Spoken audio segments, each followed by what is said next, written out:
Assalamualaikum warahmatullahi wabarakatuh. Saya Syihabuddin. Terima kasih banyak kerana anda berada di channel YouTube saya dan terima kasih banyak jika anda telah tekan butang subscribe. Kalau belum tekan butang berkenaan, tekan butang itu sekarang. Jika ada video yang bermanfaat, insya-Allah akan ada di feed YouTube anda.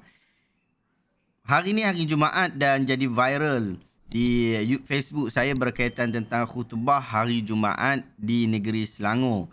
Dan alhamdulillah hari ini kebetulan saya menekan butang recording untuk khutbah di negeri Selangor pada hari ini. Jom kita dengar khutbah itu sama-sama. Pada hari yang mulia ini, hayatilah khutbah yang bertajuk Biarkan Luncai Terjun dengan Lagu-lagunya. Hadirin Jumaat dirahmati Allah.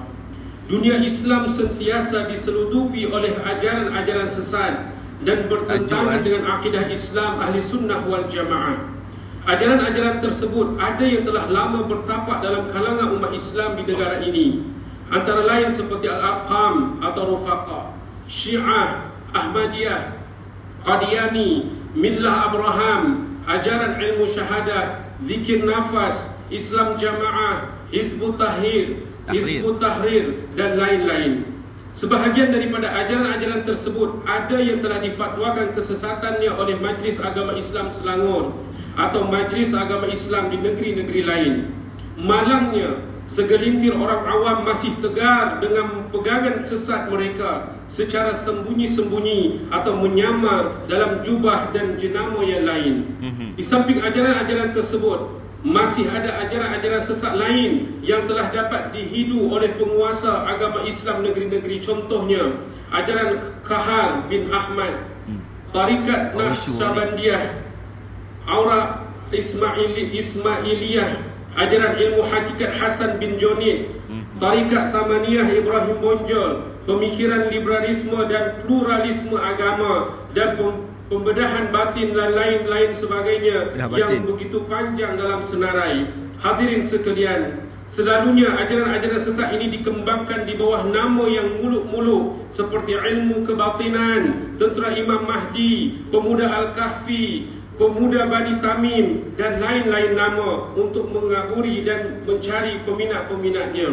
Umat Islam boleh mengenal simptom awal ajaran yang meragukan itu. Antaranya adalah yang pertama, mereka suka menokok tambah perkataan Sayyidina Ali sebagai Amirul Mukminin yang hak dalam kalimah syahadah. Dan mereka juga menolak kalimah-kalimah syahadah.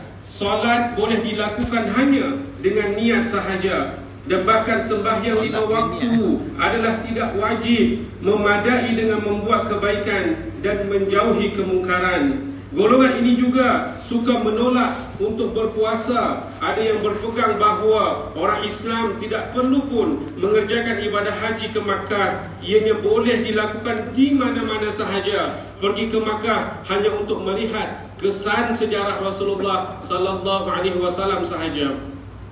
Menghina peribadi dan kedudukan Rasulullah sallallahu alaihi wasallam. Mereka juga suka menolak ijma' ulama dan qiyas, bahkan memahami Al-Quran mengikut tafsiran sendiri dan tidak mempercayai hadis dan menganggap hadis hanya rekaan manusia yang dibuat selepas Nabi sallallahu alaihi wasallam wafat. Mereka juga mendakwa ketua mereka sering berjumpa dan berkomunikasi dengan Allah, dengan Nabi Muhammad sallallahu alaihi wasallam dan para malaikatnya.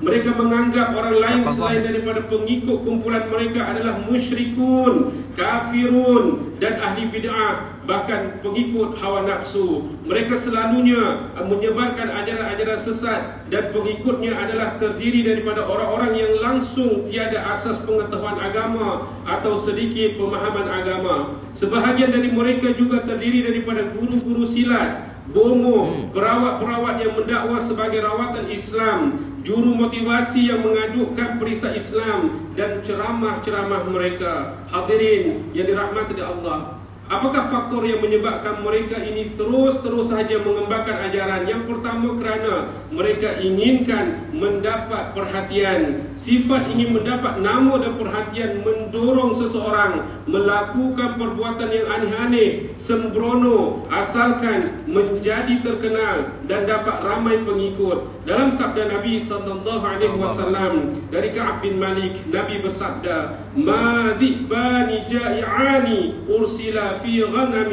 بأفسد لها من حرص المرء على المال والشرف لدينه.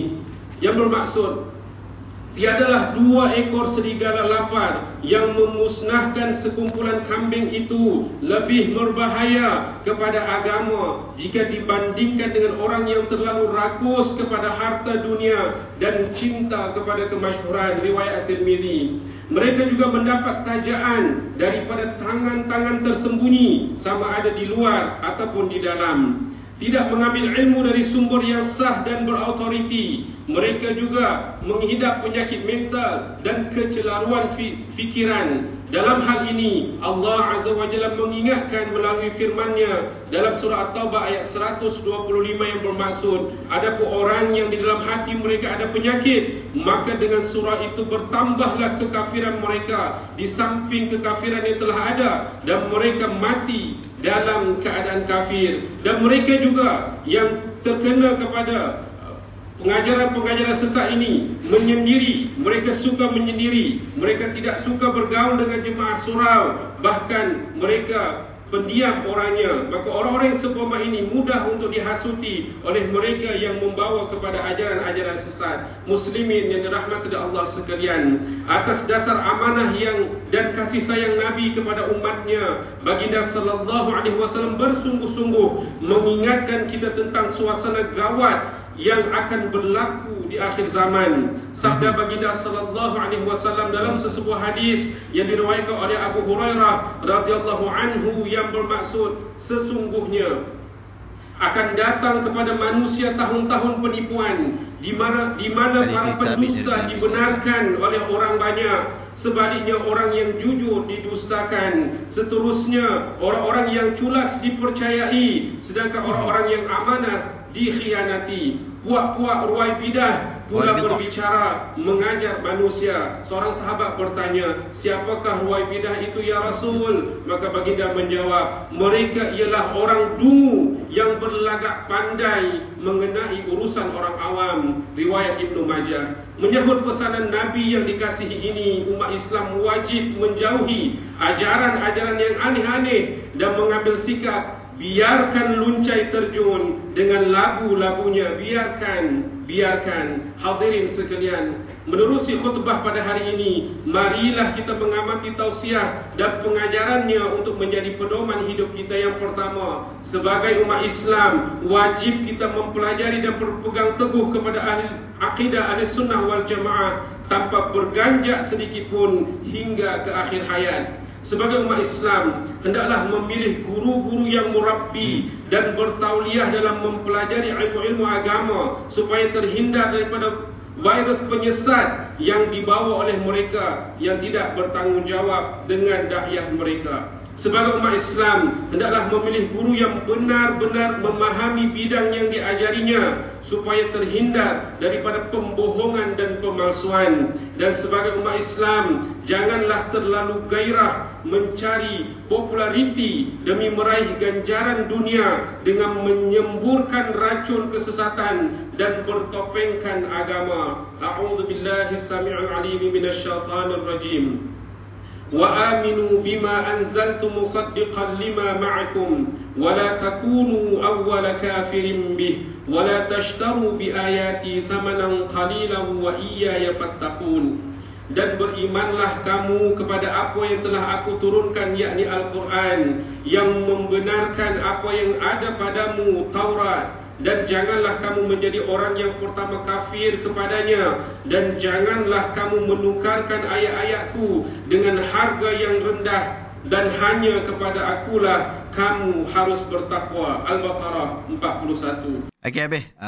Itu adalah khutbah. Kita ambil khutbah pertama lah. Khutbah kedua tu teks yang sama macam duk dengar tiap-tiap minggu tu kan. Tapi ini adalah satu khutbah yang bagus, dan mungkin ia adalah satu khutbah yang menyebabkan orang tak mengantuk, orang tak tidur. Sebabnya satu khutbah yang bagus itu adalah satu khutbah yang dapat memberikan tarikan yang sesuai kepada masyarakat. Bukan semestinya khutbah itu ada entertainment values dan sebagainya. Tetapi satu khutbah tu biarlah bersifat semasa. Orang nak tahu tentang tentang benda tu. Yang tu yang disebutkan sebagai khutbah. Ini kalau khutbah ni dia dengan penyampaian pun mengantuk dan sebagainya, kita pun akan tidur lah. Saya buat video tadi, saya buat audio tu, saya rekod tu bukan pada asalnya saya tahu tajuk tu. Tapi cuma bila saya dengar khatib ni dia khutbah, saya pun tak nampak wajah khatib ni, jadi saya tak tahu siapa. Tapi cuma bila saya dengar suara dia dalam berkhutbah tu, mula-mula permulaan khutbah tu, saya rasa bagus ni khatib ni. Jadi saya tekan butang rekod lah. Jadi bila tekan butang rekod tu, rupa-rupanya apa yang nak disampaikan pun bagus lah. Saya tak tahulah, mungkin ada beberapa istilah yang mungkin tuan khatib kita dia tak biasa, macam ruwai bidah. Tapi tak apa, tu tak ada masalah lah.